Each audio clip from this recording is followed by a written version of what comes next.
नमस्कार जंटी में स्वागत आपका। मैं हूं योगेंद्र, आप देख रहे हैं आपका फैसला। और ये 5 राज्यों का फैसला जो वहां की जनता ने किया, आप स्क्रीन पे लगातार देख रहे हैं। पश्चिम बंगाल पे सबकी निगाहें टिकी हुई थी, लेकिन अगर पश्चिम बंगाल के रिजल्ट पे अगर हम गौर करते हैं तो यही अगर रुझान कायम रहते हैं तो बीजेपी वहां सरकार बना रही है। और भरोसा भाजपा का इस ओर इंगित करता है। प्रधानमंत्री नरेंद्र मोदी 6:30 बजे शाम को भाजपा कार्यालय जाएंगे और भाजपा मुख्यालय में एक जश्न का माहौल होगा। कार्यकर्ताओं को संबोधित करेंगे, क्योंकि जिस तरह से पिछले कुछ सालों से जिस राज्य में भी एक जीत होती है तो भाजपा उसे कार्यकर्ताओं के बीच जाकर उनके नेता मनाते हैं, ताकि कार्यकर्ताओं के बीच मैसेज ही नहीं जाता, एक पब्लिक में और दूसरे राज्यों के कार्यकर्ताओं में भी एक मैसेज जाता है कि जीत के जश्न में न केवल नीचे के कार्यकर्ता, शीर्ष लीडरशिप भी उसी तरह से शिरकत करती है। असम में वापसी कर रही है। केरल में कांग्रेस सरकार बनाती दिखाई दे रही है अपने अलायंस के साथ में। पुडुचेरी में एनडीए सरकार बना रही है। लेकिन तमिलनाडु में भी रिजल्ट चौंकाने वाले हैं। वहां पे आ, अगर बात करें तो एक्टर विजय वहां बड़ी उसके साथ में टीवी के जो उन्होंने पार्टी बनाई 112 सीट के साथ में वो आगे चल रहे हैं। डीएम के तीसरे नंबर पे हैं और एआईएडीएम के सेकंड नंबर पे चल रहे। खैर चलिए, हमारे साथ 3 वरिष्ठ जर्नलिस्ट जुड़े हुए हैं। वो ये प्रारंभिक रुझान जो है, ये तस्वीर क्या साफ करते हैं, उसको लेकर मैं चर्चा करना चाहूंगा। राजीव शर्मा साहब हमारे साथ हैं, अर्चना शर्मा जी हैं हमारे साथ, श्रीनिवास पंत हमारे सहयोगी उत्तराखंड से हमारे साथ में जुड़े हुए हैं। राजीव जी, किस तरह से देखा जाए अभी स्क्रीन पे जो हम देख रहे हैं, ये रुझान अभी मान सकते हैं कि अब तस्वीर साफ करते दिखाई दे रहे हैं? देखिए योगेंद्र जी, अभी जिस तरीके से रुझान आए हैं, अभी तो ये अनुमान है, रुझान है। यदि ये नतीजे में तब्दील होते हैं तो इससे 5 राज्यों के जो हम एक आकलन कर सकते हैं, तो 3 राज्यों में तो एंटी इनकम्बेंसी ने बड़ा जबरदस्त काम किया है रुझानों के अनुसार। 2 राज्यों में, असम और पुडुचेरी में, वहां के जो मौजूदा सत्ताधारी दल है वो रिपीट कर रहे हैं। तमिलनाडु का तो बड़ा चौंकाने वाला जो आंकड़े सामने आ रहे हैं, रुझान आ रहे हैं। डीएमके वहां बिल्कुल पिछड़ गई है, तीसरे नंबर की पार्टी बन गई। एकदम नई पार्टी जो विजय ने खड़ी की थी वो कहीं ना कहीं सत्ता की तरफ बढ़ती दिख रही है। इसी तरीके केरल में एलडीएफ जो सत्तारूढ़ दल था पिछले 2 बार से 10 साल से जिनका शासन था, वो भी कहीं पिछड़ रहा है। और कांग्रेस ने जो यूडीएफ है वो सत्ता में आ रहा है। रही पश्चिम बंगाल की बात, पश्चिम बंगाल का चुनाव बड़ा होड़ था, पूरे देश भर में वहां चर्चा थी। टीएमसी का वहां 15 साल का शासन था। तो वहां रुझानों के हिसाब से जो अभी लग रहा है कि वहां शायद वो वापस सत्ता में वापसी नहीं कर पाए। वहां भाजपा एक बड़े एक दमदार तरीके से वहां आ रही है। वहां का चुनाव बड़ा होट भी था। वहां निश्चित तौर पे भारतीय जनता पार्टी ने अपनी पूरी ताकत भी लगाई थी। बंगाल उनके लिए बहुत उस तरीके का राज्य था कि जो उसको जीतना था। असम का एक अनुमान ये था कि वहां रिपीट कर जाएगी भाजपा, जो रुझानों में सामने आ रहा है तो वो बिल्कुल सही आ रहा है।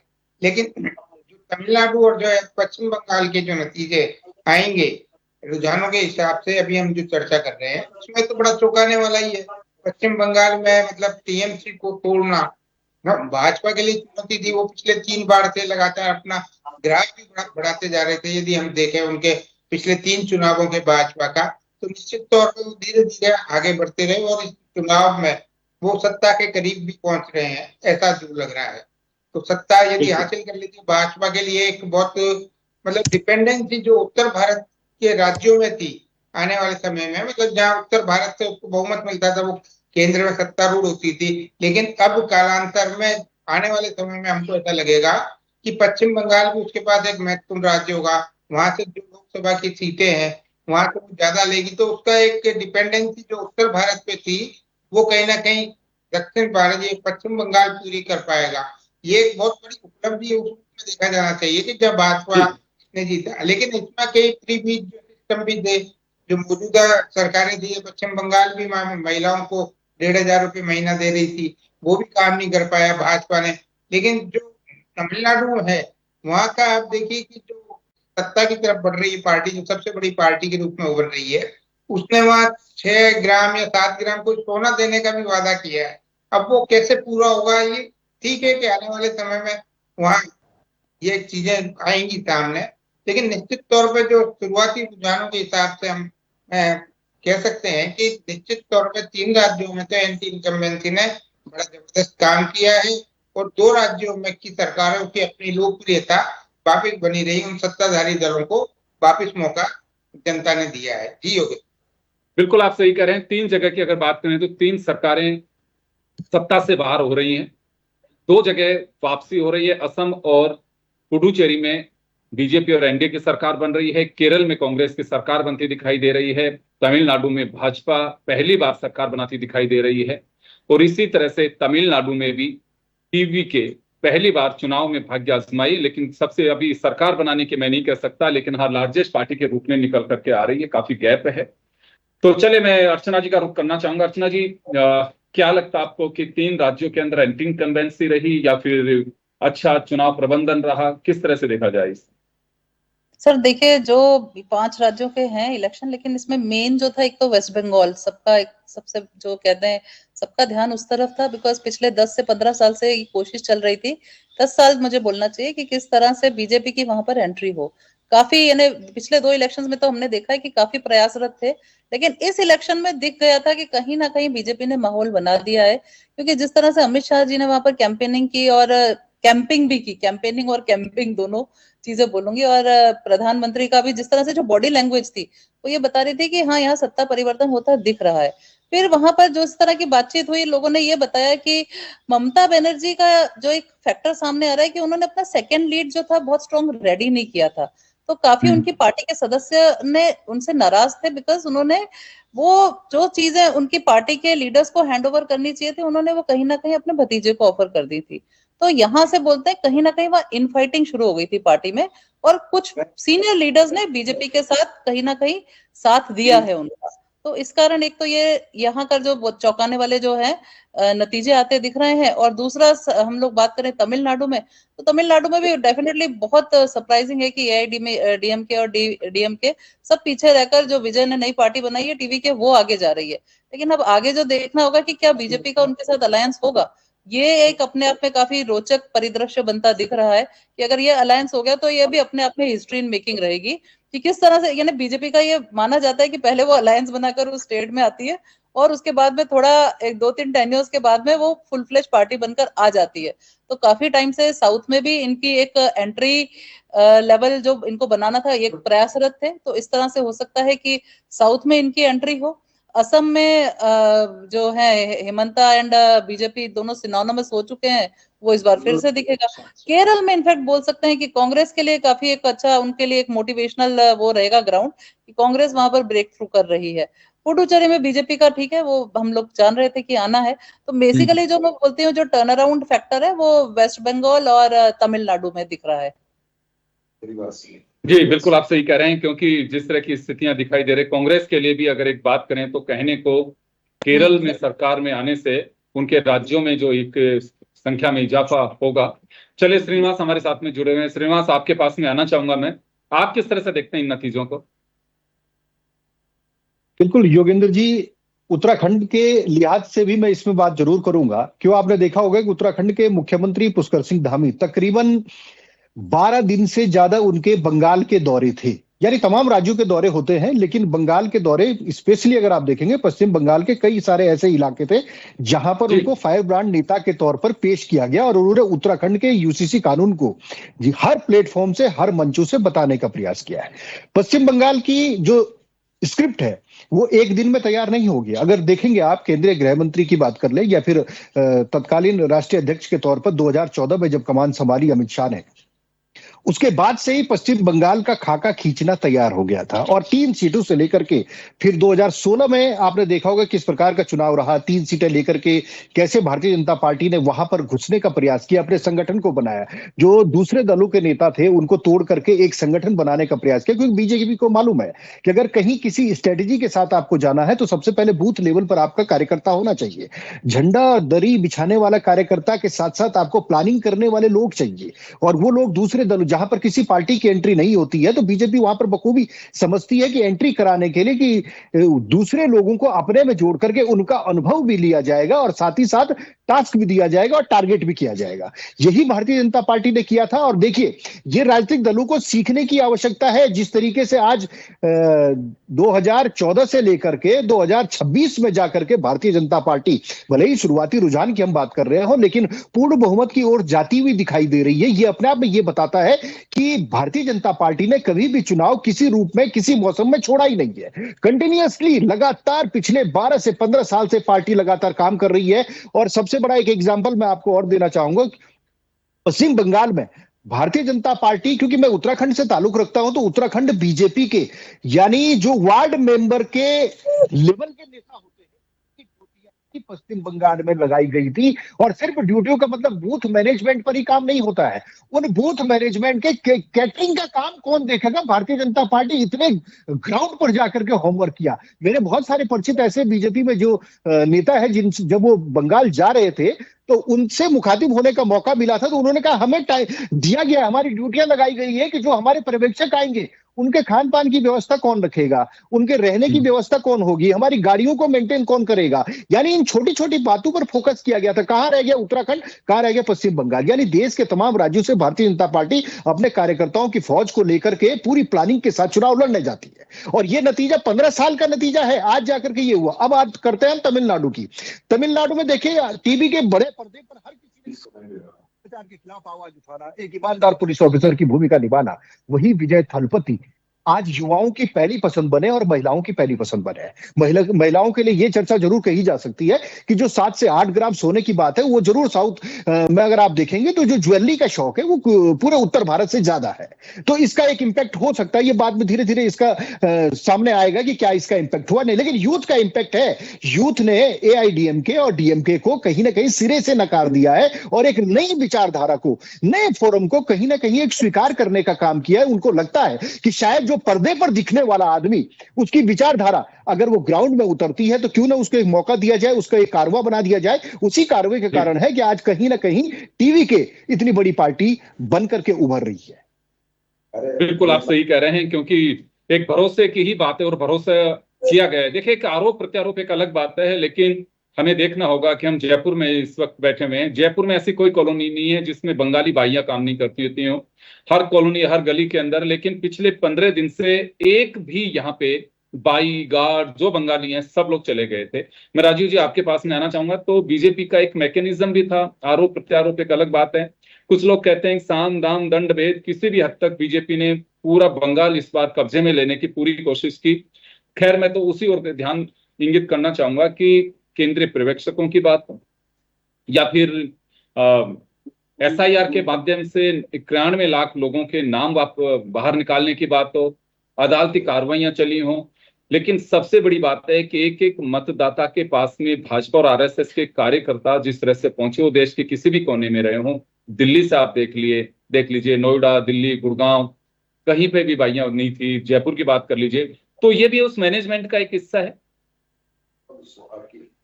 देखिए योगेंद्र जी, आप सही कह रहे हैं। वैसे मैं आपका सवाल पूरा नहीं सुन पाया, लेकिन फिर भी मैं जो सुन पाया उसका जवाब देता हूँ। लेकिन भाजपा ने पूरी मशीनरी, जो चुनावी मशीनरी का जिस तरीके से इस्तेमाल किया, मतलब हर कदम पे वो पिछले 6 या 7 महीने से इस पूरी एक्सरसाइज में लगे हुए थे कि बंगाल को कैसे जीता जाए। तो कुछ दूसरे प्रांतों में जो प्रवासी बंगाली थे उनको ले जाना, उनका वोट कराना। एसआईआर का भी एक वो था, जो बाहर जो थे मतदाता बंगाल के, उनका भी चुनाव में उनके एक डर ये था कि इस बार वोट नहीं दिया तो कहीं एसआईआर में अगली बार उनका नाम नहीं कट जाए या कुछ हो जाए। तो ये कई चीजें थी काम में। लेकिन जो सेकुलर पार्टियां हैं वो दूसरी तरीके का आरोप भी लगा सकती है भाजपा पे, उन्होंने पूरा एक कार्ड खेला। अब कार्ड खेला तो अब ये भारतीय राजनीति में पिछले 15-20 साल से हम ये देख रहे हैं कि सेकुलर दल है वो मुसलमानों को तो भाजपा का डर दिखा देते हैं और भाजपा अपना एक अलग एजेंडा चला देती है। तो कहीं ना कहीं बंगाल में उस रूप में हुआ। असम का जो एक चीजें चली पिछले कुछ सालों से, तो असम में एक बड़ा एक स्थापित दल के रूप में भाजपा वहां हो गई कि हेमंत बिस्वा शर्मा भले ही दूसरे दल से आए हों, लेकिन निश्चित तौर पे वो भाजपा की रीति नीति में पूरी तरीके से डल गए। उसकी विचारधारा को बहुत आगे तक ले जाने वाले नेता के रूप में वो उपयोगी रहे भाजपा के लिए। लेकिन बंगाल में जहां तक जो चीजें हुई, तो निश्चित तौर पे आप और हम सब देख रहे हैं कि किस तरीके से भाजपा ने चुनाव लड़ा, तो उसका फायदा भाजपा को मिल रहा है। आने वाले समय में भाजपा दूसरे राज्यों में भी कहाँ पैर जमाती है, क्या करती है, वो उसकी रणनीति। वो एक चुनाव जीतती है, अगले चुनाव की तैयारी में जुट जाती है। तो दूसरे दलों को उनसे सीखना चाहिए। अब सबसे बुरी हालत जो इस चुनाव में 5 राज्यों के में हुई, जो एक राष्ट्रीय दल है कांग्रेस, उसके साथ भले ही वो यूडीएफ के नाते केरल में सत्ता में आ रहा हो वापिस, लेकिन उसको कहीं ना कहीं विचार करना होगा। असम में वो मुकाबला कर सकता था, असम में उसका काफी बड़ा आधार है। बंगाल में तो पूरी तरह से बिल्कुल ही मतलब मेरे ख्याल से 1 या 2 सीटें भी बड़ी मुश्किल से बंगाल में कांग्रेस की आ रही होंगी, जो एक राष्ट्रीय दल है। तमिलनाडु में उसके साथ क्या हुआ, वो डीएमके के साथ था, वहां डीएमके किस बुरी तरीके से मात खा रही है। तो निश्चित तौर पे जो एक चुनावी राजनीति है, चुनावी रणनीति है, उसको लेके कहीं ना कहीं राजनीतिक दलों को अब सीखना पड़ेगा। दूसरे तरफ वो पुराने ढंगे पे चलने वाले राजनीति तो नहीं चल सकती। अब आप देखिए कि भाजपा ने बंगाल में अपने पन्ना प्रमुख मंडल के अध्यक्ष या उनके जो भी स्थानीय स्तर के पदाधिकारी ने कार्यकर्ता थे, उनके इतने सम्मेलन कर डाले, आज दूसरे दल इतना नहीं कर पाते। तो उसने वहां उनको जोड़ा, एकजुट किया, चुनाव में इस तरीके से लगाया, तो उसके नतीजे हैं। अभी रुझान है, अब वास्तविक नतीजे क्या आते हैं ये हमको और इंतजार करना पड़ेगा। अभी 1-2 घंटे में वैसे तो रुझान सारा कुछ दर्शा रहे हैं अपना। जी योगेंद्र जी। बिल्कुल आप सही कह रहे हैं। देखिए, बीजेपी केवल एक ही बात नहीं है, उनकी अपनी मेहनत भी है और इसमें नतीजा दिखाई भी दे रहा है। बंगाल जैसे राज्य में बीजेपी की आइडियोलॉजी जो किसी को भाती नहीं थी, लेकिन 10 साल में ही ऐसा एक उन्होंने यूं कहूं कि सेंध मारी है, जो सरकार बना करके ही दम ले रहे हैं। अगर इन रुझान की बात करें तो एक बड़े बहुमत की ओर अग्रसर है बीजेपी और सरकार बनाती दिखाई दे रही है। और कॉन्फिडेंस बीजेपी का इससे भी झलकता है कि प्रधानमंत्री नरेंद्र मोदी शाम 6:30 बजे भाजपा मुख्यालय में जाकर के कार्यकर्ताओं को संबोधित करेंगे, उस जश्न में शिरकत करेंगे जो आसाम, पुडुचेरी और बंगाल का जश्न होगा। तो उसी लिहाज से तो अगर हम देखें तो कॉन्फिडेंट है बीजेपी की हम सरकार बना रहे हैं। तमाम बीजेपी के जो नेता हैं उनके बयान आ रहे हैं कि 70 से ज्यादा सीटें हम जीत रहे हैं। अर्चना जी, आपके पास में आना चाहूंगा। सबकी निगाहें बंगाल पे ही टिकी हुई थी कि ममता के हाथ से सरकार जा रही है और बीजेपी वापस आ रही है, या ममता की चौथी पारी होगी। सबसे ज्यादा इसी पे था। तमिलनाडु को लेकर के किसी को आश्चर्य नहीं हो रहा था, क्योंकि जो रुझान जिस तरह से आए थे एग्जिट पोल के, उसमें यह था कि क्लियर मेजोरिटी के साथ में स्टालिन वापसी कर रहे हैं, जिसकी एक बड़ी वजह बताया जा रहा था कि महिला आरक्षण बिल, जिसमें एक नैरेटिव सेट करने की कोशिश की गई थी, जिसमें कहा गया था कि तमिलनाडु सहित दक्षिण राज्य जो हैं उनकी सीटें कम हो जाएंगी। लेकिन ये बात किसी के गले नहीं उतरी और स्थिति ये हो रही है जब हम बात कर रहे हैं उस दरमियान भी स्टालिन पीछे चल रहे हैं और टीवी के पर भरोसा वहां के यूथ ने जताया है। जो देखा कि जैसे राजीव जी ने भी कहा कि श्रीनिवास ने भी कहा कि एक ऐसा कैरेक्टर जो फिल्मों में दिखाई देता है, अन्याय के खिलाफ लड़ रहा है, तो वो एक धरातली चीज के रूप में भी तब्दील करने की कोशिश कर पाएंगे। ये वहां की शायद एक हो सकता है कि सोच हो, तो ये कुछ इस ओर भी जा सकता है। तमिलनाडु, केरल में मुझे लगता है कि आश्चर्य की कोई बात नहीं है, क्योंकि केरल में मजबूती के साथ में वहां चुनाव लड़ी। प्रियंका गांधी ने काफी वहां पे मेहनत की और मानना भी था कि प्रियंका गांधी को जिस तरह से वहां लगाया गया था, क्योंकि वहां से पार्लियामेंट्री कॉन्स्टिट्युएंसी भी उन्हीं की वही से, केरल से, तो ये इम्पैक्ट भी कुछ रहा। या फिर एंटी इनकम्बेंसी, तीनों ही जगह पे वहां की सत्तासीन जो सरकार थी उनके लिए काम किया और उनको सत्ता से बाहर करते दिखाई दे रही है। सर मेजर फैक्टर तो एंटी इनकम्बेंसी ही है, बिकॉज आपके 3 टेन्योर, अगर आप जैसे बंगाल की बात करें तो ये चीजें जैसे हमारे यहाँ जो मेड्स वैशाली चित्रकूट में थी, तो वो लिटरली बताते थे, बोले हम अगर वोट करने जाते हैं, वोट डालने जाते हैं, तो पीछे कहीं ना कहीं गुंडे खड़े रहते हैं, हम अपनी मर्जी से वोट नहीं कर सकते हैं। ऐसा कहते हैं कि वोट आप जो करते हो कोई आपका देख नहीं सकता आप किसको वोट डाल रहे हो। लेकिन ऐसा यानी जो लोग वहां आप बीती सुनाते हैं तो थोड़ा विश्वास करना पड़ता है। तो बोले हम अपनी मर्जी से वोट नहीं डाल सकते थे। तो मुझे लग रहा है बीजेपी ने इस चीज को समझा, तो वहां पे फोर्सेस लगाई तो जो हमने सबने देखा, किसको कहते हैं 92-93% वोटिंग होना। तो क्यों गए यहाँ पर इतने सारे लोग वोट डालने? शायद यही कारण था कि इतने सालों से वो लोग अपनी मर्जी से जो है वो जो फ्रेंचाइजी जो बोलते हैं नहीं कर पा रहे थे वो, लेकिन वोटिंग हुई वहां पर। दूसरी चीज हम बात करें, अगर ये डीएमके एआईडीएमके की भी बात करें, तो बहुत सालों से तमिलनाडु में इनका राज था। लेकिन आप साथ में हम लोगों ने भी स्टोरीज देखी, गुंडागर्दी की स्टोरीज भी देखी हैं।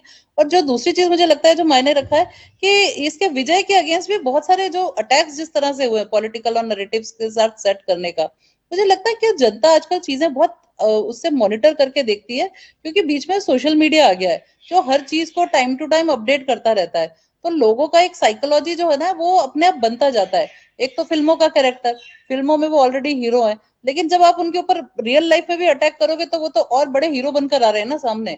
तो वो मुझे लगता है एक ये कारण हुआ है। केरल की बात करें तो केरल हर कोई बड़ा एक आश्वस्त था कि वहां पर कांग्रेस का रिटर्न हो रहा है। अब इसके लिए आप यानी हम क्या बोलेंगे, ये एंटी इनकम्बेंसी के ही फैक्टर्स दिख रहे हैं, क्योंकि चीजें सामने दिख रही थी। पार्टी की वर्किंग से मुझे नहीं लगता जनता बहुत ज्यादा खुश थी। एक ना एक वहां से इश्यूज उठकर भी आ रहे थे। और दूसरा जैसे आपने बोला कि जिस तरह से प्रियंका गांधी, इवन हमारे सचिन पायलट वहां से ऑब्जर्वर थे, तो वो भी यहाँ पर आए, तो वो भी परसों बोल के गए थे, मुझे लग रहा है कि हम सरकार वहां पर बनाएंगे केरल में। तो मुझे लगता है ये सारी चीजें सामने रिजल्ट्स दिख रहे थे।